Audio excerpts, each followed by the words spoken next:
Georgia heat hits different when you're driving alone. I remember the exact moment I realized something was wrong. Not the big, obvious moment that came later. I mean the small, quiet moment 3 years ago when my son's girlfriend walked past me at Thanksgiving without saying hello. Not a nod, not an awkward smile. Just walked past me like I was a coat rack. I told myself she was nervous. New relationship, big family holiday. People get anxious. I was 67 years old and still making excuses for people who hadn't earned a single one.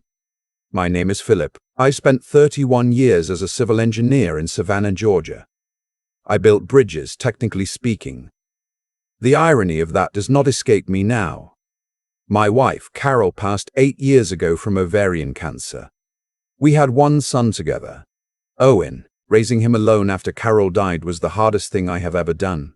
And I did it without complaint because that boy was everything I had left of her. Her laugh was in his laugh. Her stubbornness was in his stubbornness. I loved him for both. Owen met Serena at a work conference in Atlanta when he was 32. She was polished, well-spoken, drove a leased BMW she couldn't quite afford, and had a way of tilting her head when she smiled that made you feel like you were the most interesting person in the room. For about 4 minutes. After that, the head tilt went somewhere else and you were left standing there feeling like furniture again. I tried. Lord knows I tried with that woman. The first year, I invited them both to Sunday dinners. Serena came twice. The other times it was just Owen, apologizing with his eyes before I even asked. Her family is in Marietta, he'd say. Her mom's not feeling well. Her sister needed help moving. There was always something, always somewhere else she needed to be. And my house was never quite on the way. I told myself it takes time. Some people warm up slowly.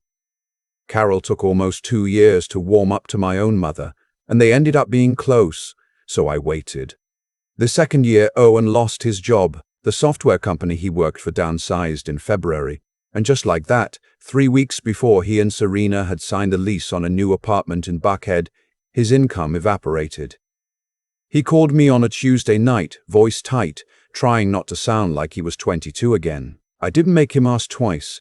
I told him I'd cover the rent, $1,800 a month, until he found something solid. He found a new position 4 months later. Good salary, good benefits.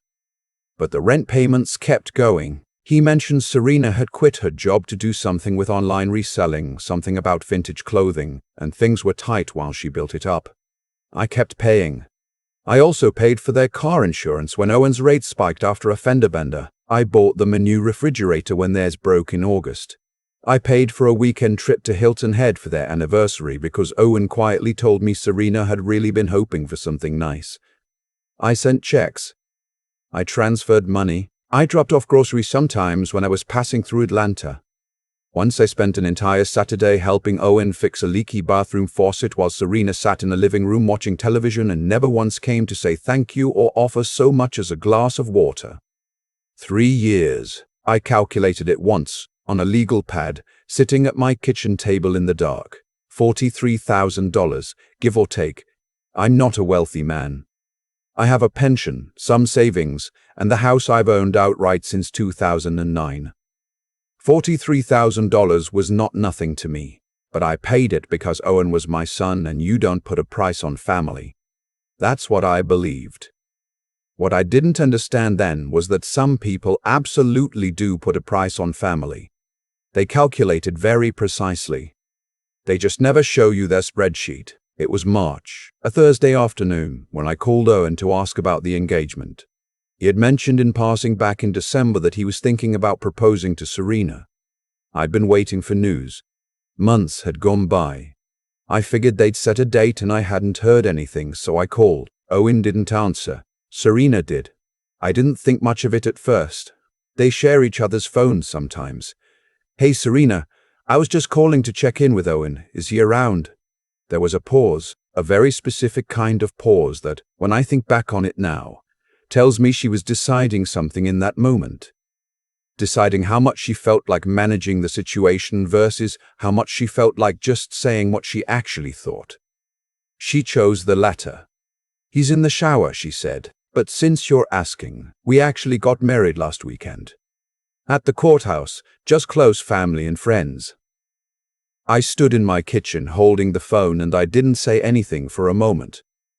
I'd been sending this woman's household money every single month for 3 years. I had paid for her refrigerator, her anniversary trip, her car insurance. I had spent a Saturday fixing her bathroom faucet while she watched television 12 feet away, and she had gotten married to my son. And it had not occurred to either of them to mention it to me beforehand, let alone invite me. I see, I said. Owen was going to call you. Her tone was flat, not apologetic, explanatory, the way you explain to someone why the restaurant got their order wrong. We wanted to keep it small. His family and my family didn't really mix, and it was just easier. His family. I was his family. I was his only family. His family, I said very quietly. Philip. And here her voice shifted, just slightly. The politeness peeled back one layer. I know this might be hard to hear, but Owen and I are building our life together now. That's his first priority. I think going forward it would be good for everyone if you understood that your role is going to be a little more limited. I asked her what she meant by limited.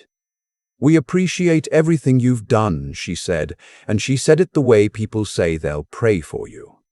Ritual. Obligation. Meaning nothing. But Owen can stand on his own 2 feet now.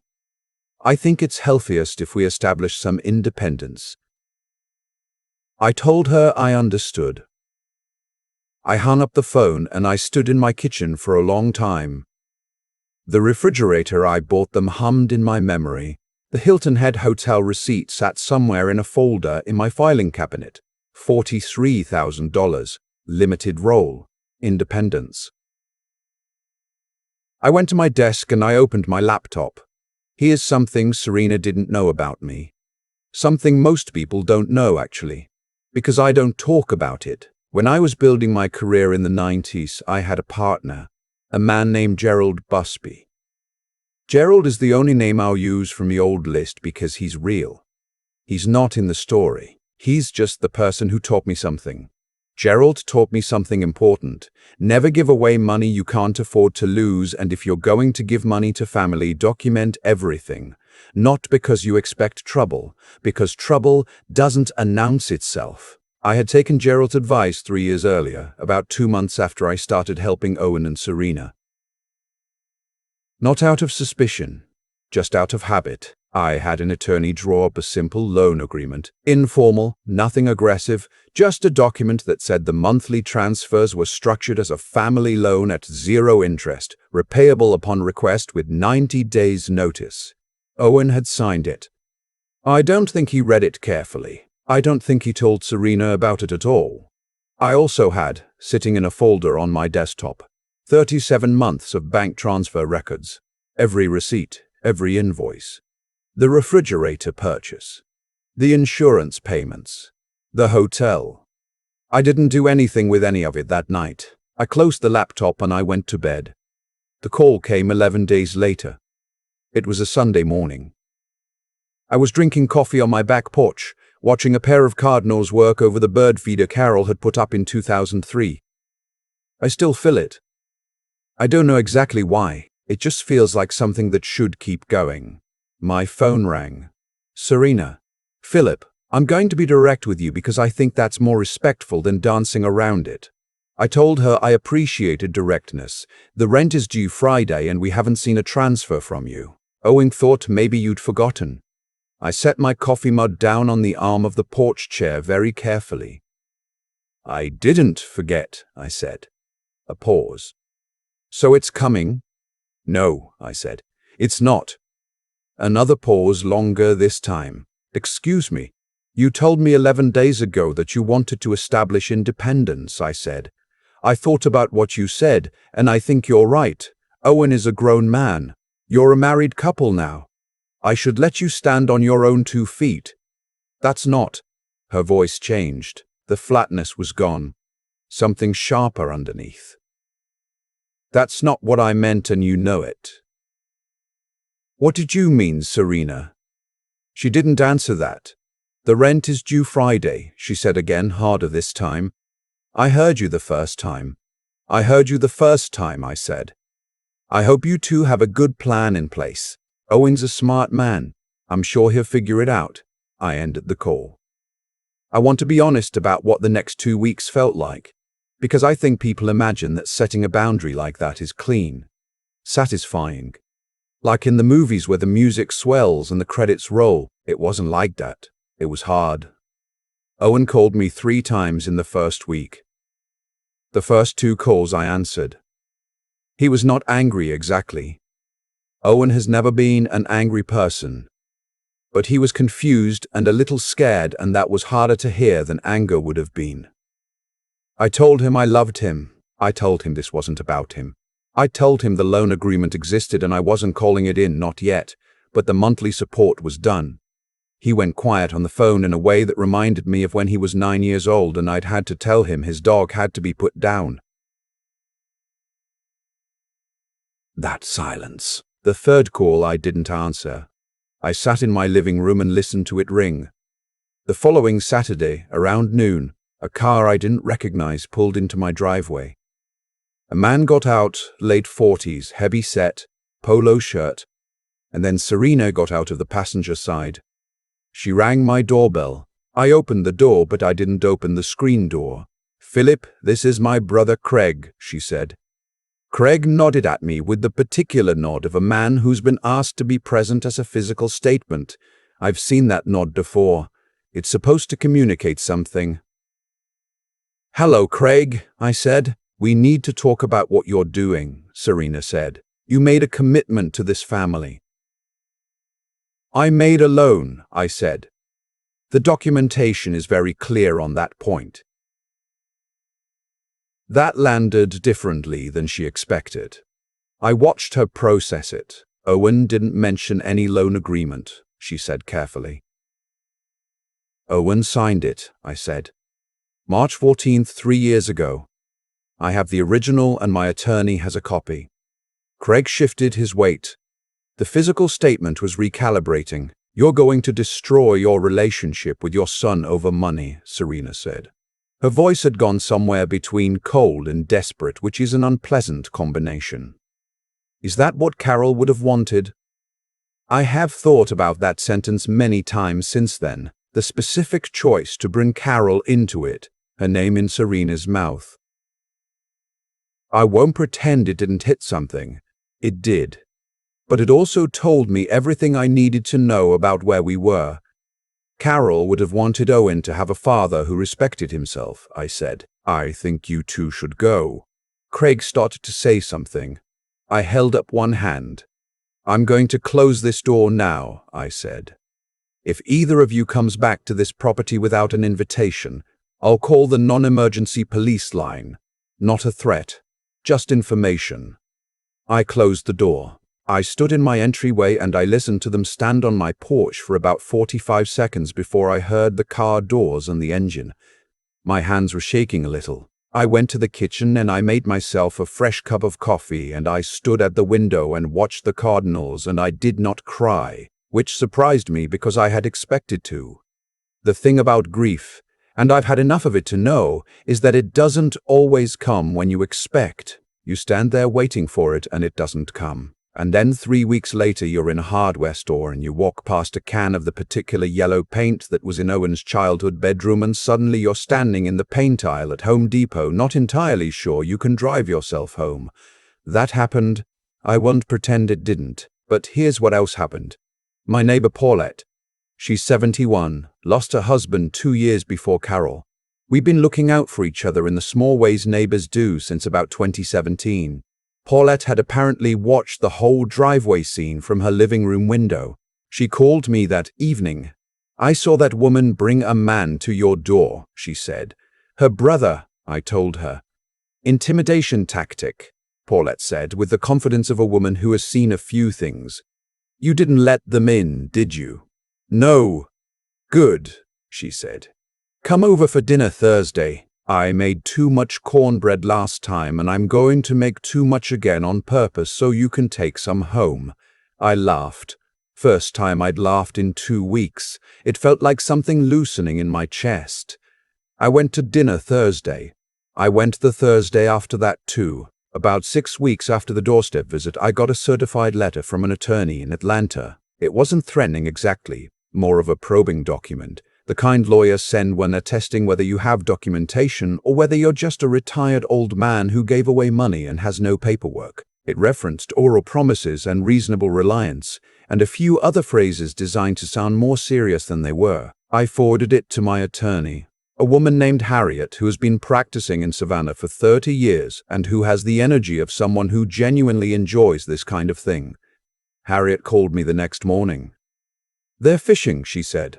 "You've got a signed loan agreement, 37 months of documented transfers, and not a single witness to any promise beyond what's in the paperwork. They have nothing." She sent a response letter within the week. I never heard from that attorney again. Owen called me in October, 6 months after the courthouse wedding. He asked if we could meet for lunch, just the two of us. I said yes without hesitation. We met at a diner in Pooler I've been going to since the 90s. Owen looked tired, not sick tired, just the tired of someone who's been carrying something heavy and hasn't put it down yet. We talked about small things first: his job, a fishing trip he'd taken with a colleague, the Braves season. Then he got quiet and looked at his coffee cup. "She told me about the doorstep thing," he said. "With Craig. I figured. I didn't know she was going to do that." "I believe you," I said. And I did. He was quiet for another moment. "I didn't read the loan agreement," he said. "I mean, I read it, but I didn't really read it." "No," I said. "I know. Why didn't you just give it as a gift?" That was a fair question. I thought about Gerald Busby for a second. I thought about the Saturday with the faucet and the coat rack Thanksgiving. "Because I wasn't sure," I said honestly. "I wanted to help you. I wasn't sure I trusted the situation around you, so I protected both of us the only way I knew how." Owen nodded slowly. He didn't argue with that. He's a fair-minded person, my son. Always has been. "I should have called you about the wedding," he said. "Before, I should have told you." "Yeah," I said. "You should have." "I'm sorry, Dad." I looked at him across the table and I saw Carol's eyes looking back at me. Same shape, same slight upturn at the outside corners. He was 53% of the best person I ever knew, sitting in a vinyl booth in a diner in Pooler, apologizing with his whole body. "I know you are," I said. "I love you." None of that has changed. We sat there for another 2 hours. We didn't solve anything exactly. Owen and Serena were still married. She was still who she was. He was still navigating whatever that marriage was. But we were sitting in a booth in a diner talking the way we used to, and that was something. I enrolled in a woodworking class in January, community education program through the county Tuesday and Thursday evenings. 12 people in a room full of sawdust and mistakes and laughter. I'm building a side table right now. It's not straight. Harriet says character. I think she's being kind, but I'll take it. Paulette and I have dinner most Thursdays now. She makes cornbread. I bring wine. A decent Cabernet from a vineyard in North Georgia I found by accident last spring when I took a drive up 575 just to have somewhere to go. We sit on her back porch and we talk about our dead spouses like they're still around somewhere, which I suppose they are in the ways that matter. We argue about things that don't matter. We laugh about things that do. It's not romantic exactly, or maybe it is in the way that old people learn to recognize romance. Not as fireworks, but as someone who fills your bird feeder when you're out of town without being asked. She did that in February. I came home from a weekend visiting a college friend in Asheville, and all 4 feeders were full, and there was cornbread in a foil packet on my back steps. I stood there in my driveway in the February cold, and I felt, for the first time in a long time, like something was being given back to me. Owen texted me last week. Short text, not much detail, just "Serena and I are separating. I'll explain more soon. I'm okay. Love you.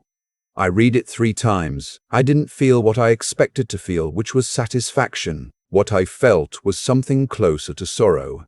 And also underneath that, something quiet and steady, like a door opening. I texted back, "I'm here whenever you're ready. Love you too." Then I put the phone down and went back to the side table.